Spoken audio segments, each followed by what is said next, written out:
Sun travels வடமாகாணத்தில் சட்டப்பூர்வமான அனுமதியுடன் இயங்குகின்ற visa consultant and ticket agent. உங்கள் பெறுமதியான கடவுச்சீட்டுகள் ஆவணங்களுக்கு பாதுகாப்பான அனுமதி பெற்ற நிறுவனம் சன் டிராவல்ஸ்.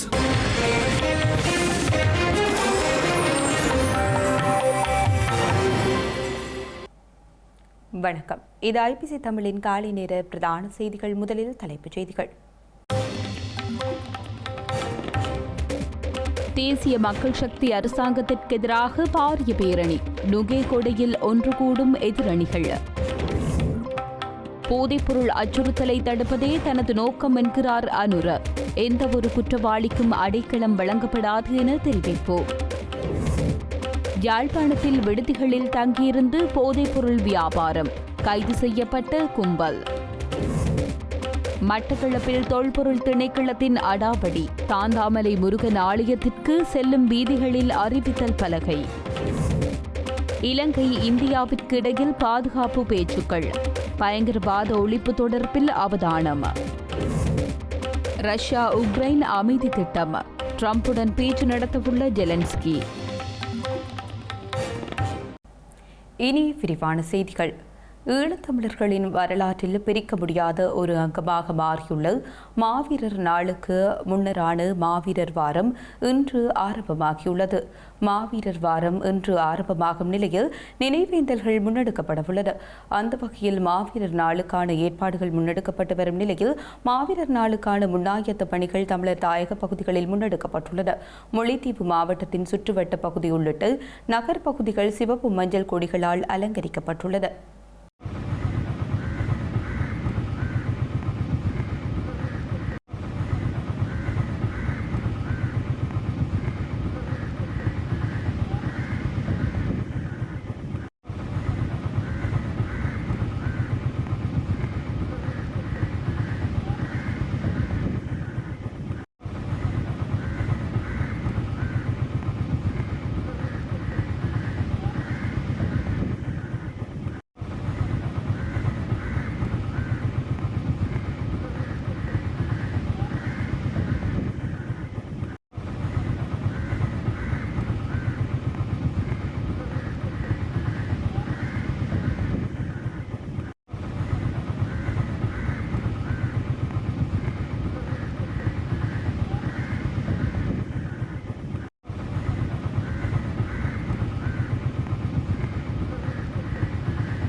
ஸ்ரீலங்கா ஜனாதிபதி தலைமையிலான தேசிய மக்கள் சக்தி அரசாங்கத்திற்கு எதிரான முதலாவது எதிர்ப்பு பேரணி இன்று கொழும்பு நுகேகொடவில் இடம்பெறவுள்ளது. ஐக்கிய தேசிய கட்சியின் தலைமையில் பல்வேறு எதிர்க்கட்சிகள் இணைந்து அரசாங்கத்திற்கு எதிராக ஏற்பாடு செய்துள்ள எதிர்ப்பு பேரணி இன்று வெள்ளிக்கிழமை பிற்பகல் 2 மணிக்கு நுகேகொடை நகரில் இடம்பெறவுள்ளது. ஐக்கிய தேசிய கட்சியுடன் ஸ்ரீலங்கா பொதுஜன பெரமுன, ஸ்ரீலங்கா சுதந்திர கட்சி, பிவித்ருஹெல உறுமய, ஸ்ரீலங்கா மகாஜன கட்சி, ஜனதா சேவக கட்சி, நவ ஜனதா பெரமுன உள்ளிட்ட பல்வேறு அரசியல் கட்சிகள் இன்றைய அரசு எதிர்ப்பு பேரணியில் பங்கேற்க உள்ளன. எனினும் பிரதான எதிர்க்கட்சியான ஐக்கிய மக்கள் சக்தி மற்றும் திலித் ஜெயவீரவின் எங்கள் மக்கள் சக்தி கட்சி உள்ளிட்ட சில கட்சிகள் இன்றைய பேரணியில் பங்கேற்க போவதில்லை என அறிவித்துள்ளன. 3 பிரதான விடயங்களை வலியுறுத்தி இந்த பேரணி இடம்பெறவுள்ளது. அரசாங்கம் மக்களுக்கு வழங்கிய வாக்குறுதிகளை நிறைவேற்ற வேண்டும், அரசாங்கத்தில் இடம்பெறும் ஊழல்களுக்கு முற்றுப்புள்ளி வைக்கப்பட வேண்டும் மற்றும் எதிர்க்கட்சிகளுக்கு எதிரான அடக்குமுறைகள் நிறுத்தப்பட வேண்டும் ஆகிய கோரிக்கைகளை முன்னிறுத்தி இந்த பேரணி இடம்பெறவுள்ளது. இன்றைய பேரணியில் பங்கேற்க போவதாக ஸ்ரீலங்கா முன்னாள் ஜனாதிபதி மஹிந்த ராஜபக்ஷ அறிவித்துள்ளார். எனினும் ஐக்கிய தேசிய கட்சியின் தலைவரும் முன்னாள் ஜனாதிபதியுமான ரணில் விக்ரமசிங்கே தான் பங்கேற்க போவதில்லை என அறிவித்துள்ளதுடன் இன்று இந்தியாவிற்கு பயணம் செய்யவுள்ளார். எதிர்ப்பு பேரணி ஊடாக அரசாங்கத்திற்கு பாடம் புகட்டவுள்ளதாக ஸ்ரீலங்கா பொதுஜன பெரமுன கட்சியினர் தெரிவித்து வருகின்றனர். இந்த நிலையில் நுகேகொடையில் இடம்பெறவுள்ள எதிர்க்கட்சி பேரணிக்காக சிறப்பு போக்குவரத்து திட்டம் செயற்படுத்தப்பட்டுள்ளது. நாடாளுமன்ற உறுப்பினர்கள், பிரமுகர்கள், அரசியல் கட்சி தலைவர்கள், பிரதிநிதிகள், ஆதரவாளர்கள் மற்றும் நிகழ்வில் கலந்து கொள்ளும் பொதுமக்கள் பாதுகாப்பை உறுதி செய்வதே இந்த நடவடிக்கையின் நோக்கம் என்று காவல்துறையினர் தெரிவித்துள்ளனர். போதைப்பொருள் அச்சுறுத்தலுக்கு தாய்நாடு, தேசம் மற்றும் பிள்ளைகள் பலியாகாமல் தடுப்பது தனது ஒரே நோக்கம் என்றும் எந்தவொரு குற்றவாளிக்கும் அல்லது போதைப்பொருள் வர்த்தகத்தில் ஈடுபடும் எவருக்கும் அரசியல் அடைக்கலம் வழங்காத ஒரு அரசாங்கம் என்று அமைக்கப்பட்டுள்ளது என்றும் ஸ்ரீலங்கா ஜனாதிபதி அனுரகுமார் திசாநாயக்க தெரிவித்துள்ளார். போதைப்பொருள் அச்சுறுத்தலை ஒழிப்பதற்கான முழு நாடுமே ஒன்றாக தேசிய செயற்பாட்டின் கீழ் ஏற்பாடு செய்யப்பட்டு தென் மாகாண நிகழ்ச்சி நேற்று மாலை தங்காலை பொது விளையாட்டு மைதானத்தில் நடைபெற்றது.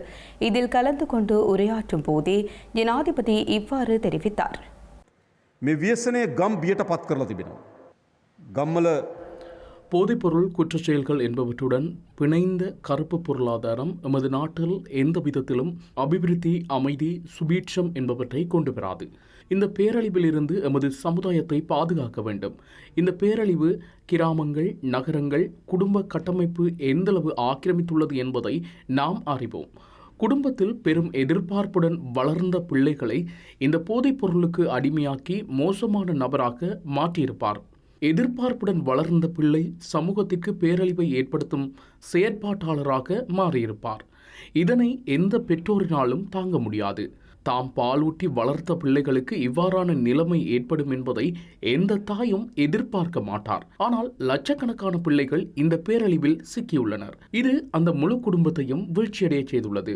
இந்த பேரழிவினால் கிராமங்கள் பீதியடைந்துள்ளன. இதனால் பிள்ளைகளை தொழிலுக்கு அனுப்ப, பகுதி நேர வகுப்பிற்கு அனுப்ப, விளையாடுவதற்கு அனுப்ப, சுற்றுலாவிற்கு அனுப்புவதற்கு கூட பெற்றோர் பயப்படுகின்றனர். ஆனால் இந்த பேரழிவை தோற்கடிக்க வேண்டும். போதைப் பொருளுக்கு அடிமையாகும் பிள்ளை அடுத்த மோசடிகளில் ஈடுபட ஆரம்பிக்கின்றார்கள். திருடராக, மோசடிக்காரராக அவர் மாறுகின்றார். போதைப்பொருள் வலையமைப்பிற்கு இரையாகி பணத்திற்காக கொலை செய்ய ஆரம்பிக்கின்றார். கைதான 90% அதிகமானவர்கள் போதைப் பொருளுக்கு அடிமையானவர்களாக உள்ளனர். இது எமது நாட்டின் எதிர்காலத்தை முழுமையாக விளங்கியுள்ளது. போதைப்பொருள் ஊடாக பெருமளவு பணப்பரிமாற்றம் இடம்பெறுகிறது. எந்த வர்த்தகத்தின் ஊடாகவும் பல 100 வருடங்கள் ஈடுபட முடியாத பணத்தை ஒரு படகின் ஊடாக ஈடுபடுகின்றனர். இந்த பணம் பல்வேறு கருப்பு வர்த்தகங்களில் ஈடுபடுகிறது. அந்த பணத்தினால் அரச பொறிமுறையில் உள்ள பலவீனமானவர்களை வாங்க முடிகிறது. சுற்றி வளைப்புகள் மற்றும் தங்களுக்கு எதிரான அச்சுறுத்தல்களை தடுக்க இவ்வாறு செய்கின்றனர். சில காவல் நிலையங்கள் இதற்கு எதிராக செயற்படுவதில்லை என சில கிராமங்களில் குற்றஞ்சாட்டப்படுகிறது. நாம் அனைத்து காவல்துறையினரையும் அவ்வாறு கூறவில்லை. சில சமயங்களில் பயமுறுத்தப்பட்டுள்ளனர். முன்னர் போதைப் பொருட்கள் விமான நிலையத்தின் ஊடாக சிறிய பொதிகளாக எடுத்து வரப்பட்டன. இன்று கொள்கலன்களில் வருகிறது. இவ்வாறு இந்தளவு வளர்ச்சி கண்டுள்ளது. போதைப் பொருள் உற்பத்தி செய்யப்படுகிறது.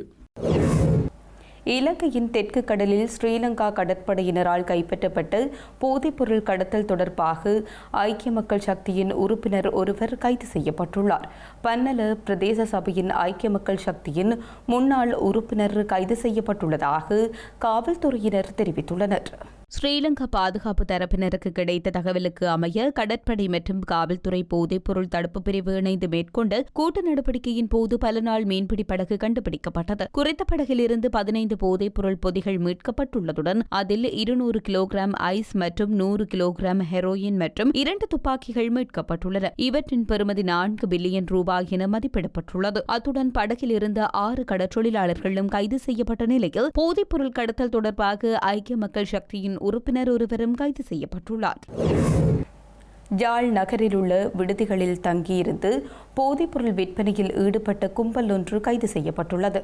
யாழ்ப்பாணம் மாவட்ட குற்றத்தடுப்பு பிரிவு காவல்துறையினருக்கு கிடைத்த தகவலுக்கு அமைய நடத்திய விசேட சோதனை நடவடிக்கையின் போது கைது நடவடிக்கை முன்னெடுக்கப்பட்டது. ஐஸ் போதைப்பொருள் விற்பனையில் ஈடுபட்ட 2 பிரதான சந்தேக நபர்கள் உட்பட 8 பேர் கைது செய்யப்பட்டுள்ளனர். கைது செய்யப்பட்ட சந்தேக நபர்களிடமிருந்து ஐஸ் மற்றும் ஹெரோயின் போதைப் பொருட்கள் மீட்கப்பட்டுள்ளது. 2 பிரதான சந்தேக நபர்களிடமிருந்து 6 கிராம் 2 கிராம் ஐஸ் போதைப் பொருள் என்பன மீட்கப்பட்டதுடன் ஏனையவர்களிடமிருந்து ஹெரோயின் மற்றும் ஐஸ் போதைப் பொருள் என்பன சிறிய அளவில் மீட்கப்பட்டுள்ளன. கைது செய்யப்பட்டவர்கள் யாழ் நகர் மற்றும் புறநகர் பகுதிகளைச் சேர்ந்தவர்கள் என தெரிவித்த காவல்துறையினர் அவர்களிடம் தொடர்ந்து விசாரணைகளை மேற்கொண்டு வருகின்றனர். மட்டக்களப்பு மண்முனை தென்மேற்கு பிரதேச பிரிவில் உள்ள தாந்தாமலை முருகன் ஆலயத்திற்கு செல்லும் வீதிகளில் 2 இடங்களில் ஸ்ரீலங்கா தொல்பொருள் திணைக்களத்தால் அறிவித்தல் பலகை நேற்று மாலை காட்சிப்படுத்தப்பட்டுள்ளமை மக்கள் மத்தியில் சந்தேகத்தை ஏற்படுத்தியுள்ளது. மட்டக்களப்பு தாந்தாமலை தொல்லியல் இடம் என 3 மொழிகளாலும் எழுதப்பட்ட அறிவித்தல் பலகை தாந்தாமலை செல்லும் 40 வட்டை சந்தியில் தாந்தாமலை முருகன் ஆலயத்தை அம்புக்குறி காட்டி போடப்பட்டுள்ளது. மற்ற அறிவித்தல் பலகை தாந்தாமலை முருகன் ஆலயத்திற்கு அண்மையில் உள்ள காவல்துறை சோதனை சாவடி நிலைய சந்தியில் தாந்தாமலை முருகன் ஆலயத்தை அம்புக்குறியிட்டு காட்டப்பட்டுள்ளது. திருகோணமலையில் அத்துமீறி புத்தர் சிலை வைக்கப்பட்ட நிலையில் மட்டக்களப்பு மாவட்டத்தில் தொல்பொருள் திணைக்களத்தின் அறிவித்தல் பலகை காட்சிப்படுத்த தாந்தாமலை தமிழர்களின் பூர்வீக நிலத்தில் தொல்பொருள் ஆய்வு என்ற போர்வையில் பௌத்த விகாரிகளை நிறுவும் திட்டமாக இந்த விளம்பர அறிவிப்பு இடப்பட்டுள்ளதா என்ற சந்தேகம் மக்கள் மத்தியில் எழுந்துள்ளது. இலங்கை மற்றும் இந்தியாவிற்கு இடையில் கடல்சார் பாதுகாப்பு மற்றும் பயங்கரவாதத்தை இல்லாதொழித்தல் ஆகியன தொடர்பில் மீண்டும் கலந்துரையாடல்கள் இடம்பெற்றுள்ளன. கொழும்பு பாதுகாப்பு மாநாட்டின் 7வது தேசிய பாதுகாப்பு ஆலோசகர்கள் மட்ட கூட்டத்தின் ஒரு பகுதியாக இலங்கையும் இந்தியாவும் இருதரப்பு கலந்துரையாடலை நடத்தியுள்ளன. இந்த கலந்துரையாடல் 19ஆம் திகதி முதல் 20ஆம் திகதி வரை புதுடில்லியில் நடைபெற்றது. இலங்கை குழுவிற்கு ஸ்ரீலங்கா பாதுகாப்பு செயலாளர் air vice marshal Sampath Thuyacontha தலைமை தாங்கியதுடன் இந்திய குழுவிற்கு இந்திய தேசிய பாதுகாப்பு ஆலோசகர் அஜித் டோவால் தலைமை தாங்கினார். இந்த சந்திப்பின் போது இருதரப்பினரும் பரஸ்பர நலன் பல்வேறு பாதுகாப்பு தொடர்பான விடயங்கள் தொடர்பில் கலந்துரையாடியுள்ளனர். கடல்சார் பாதுகாப்பு, பயங்கரவாதம் மற்றும் தீவிரமயமாக்கலை எதிர்த்தல், கடத்தல் மற்றும் நாடு கடந்த ஒழுங்கமைக்கப்பட்ட குற்றங்களை எதிர்த்து போராடுதல், இணைய பாதுகாப்பு, மனிதாபிமான உதவி மற்றும் அனர்த்த நிவாரணம் தொடர்பில் முக்கியமாக கவனம் செலுத்தப்பட்டமை குறிப்பிடத்தக்கது. உலகின் மிகப்பெரிய பயணிகள் விமானங்களில் ஒன்றான A380 ரக விமானம் ஒன்று கட்டுநாயக்க சர்வதேச விமான நிலையத்தில் அவசரமாக தரையிறங்கியுள்ளது. இந்த விமானம் நேற்று இரவு அவசரமாக தரையிறங்கியதாக கட்டுநாயக்க சர்வதேச விமான நிலைய தகவல்கள் தெரிவிக்கின்றன.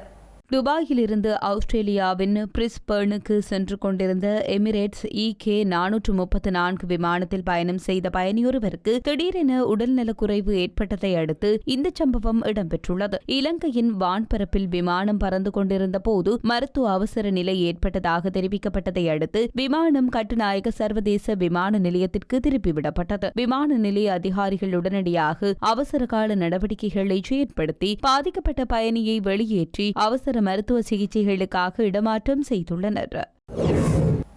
சேலத்தில் விஜயின் சுற்றுப்பயணத்திற்கு அனுமதி அளிக்க கோரி காவல் ஆணையாளர் அலுவலகத்தில் தவேகவினர் மனு அளித்துள்ளதாக தெரிவிக்கப்பட்டுள்ளது. இந்த நிலையில் சேலத்தில் விஜய் வேறு திகதியில் பிரச்சாரம் மேற்கொள்ளுமாறு காவல்துறையினர் அறிவுறுத்தியுள்ளனர். தமிழக வெற்றிக்கழக தலைவர் விஜய் கரூர் பிரச்சாரம் செய்தபோது கூட்ட நெரிசலில் சிக்கி 41 பேர் உயிரிழந்தனர். இதனால் விஜய் பிரச்சாரத்தை தற்காலிகமாக நிறுத்தியுள்ளார். இதற்கிடையில் சென்னையில் நடந்த தவேக சிறப்பு பொதுக்குழு கூட்டம் மற்றும் செயற்குழு கூட்டத்தில் விஜய் கலந்து கொண்டு பேசும்போது தனது அரசியல் பயணம் இன்னும் வேகமாக இருக்கும் என்றும் திமுக மீது கடும் விமர்சனத்தையும் முன்வைத்து உரையாற்றியுள்ளார். குறித்த கூட்டத்தில் கலந்து கொண்ட மாவட்ட செயலாளர்கள், நிர்வாகிகள் நாமக்கல் மற்றும் கரூரில் பிரச்சாரம் செய்துவிட்டதால் அருகில் உள்ள மாவட்டமான சேலத்திலிருந்து மீண்டும் பிரச்சாரத்தை தொடங்குமாறு விஜயிடம் விருப்பம் மற்றும் கோரிக்கை முன்வைத்ததாக தெரிவிக்கப்பட்டுள்ளது. அந்த வகையில் சேலத்தில் விஜய் சுற்றுப்பயணத்திற்கு அனுமதி அளிக்க கோரி காவல் ஆணையாளர் அலுவலகத்தில் தவேகவினர் மனு அளித்துள்ளனர். காவல்துறை அனுமதியை பொறுத்து திகதியை இறுதி செய்ய விஜய் திட்டமிட்டுள்ளதாக தகவல் வெளியாகியுள்ளது. இந்த நிலையில் சேலத்தில் விஜய் வேறு திகதியில் பிரச்சாரம் மேற்கொள்ளுமாறு காவல்துறையினர் அறிவுறுத்தியுள்ளனர். அதன்படி டிசம்பர் 4ஆம் திகதிக்கு பதில் வேறு திகதியில் பிரச்சாரம் மேற்கொள்ள அனுமதி கேட்குமாறு விஜய் தரப்புக்கு காவல்துறை அறிவுறுத்தியுள்ளது. மேலும் கார்த்திகை தீபம், ஜெயலலிதா நினைவு தினம், பாபர் மசூதி இடிப்பு தினம் வரிசையாக உள்ளதால் வேறு திகதியில் பிரச்சாரம் மேற்கொள்ளவும் தவேகவுக்கு அறிவுறுத்தப்பட்டுள்ளதாகவும் தெரிவிக்கப்பட்டுள்ளது. ரஷ்யாவுடனான போரை முடிவுக்கு கொண்டு வரும் வகையில் வரைவு அனுமதி திட்டத்தை அமெரிக்கா உக்ரைனுக்கு வழங்கிய பின்னர் உக்ரைன் ஜனாதிபதி வெலோடிமிர் ஜெலன்ஸ்கி அமெரிக்க ஜனாதிபதி டொனால்டு டிரம்புடன் பேச்சுவார்த்தை நடத்தவுள்ளதாக தெரிவிக்கப்படுகிறது.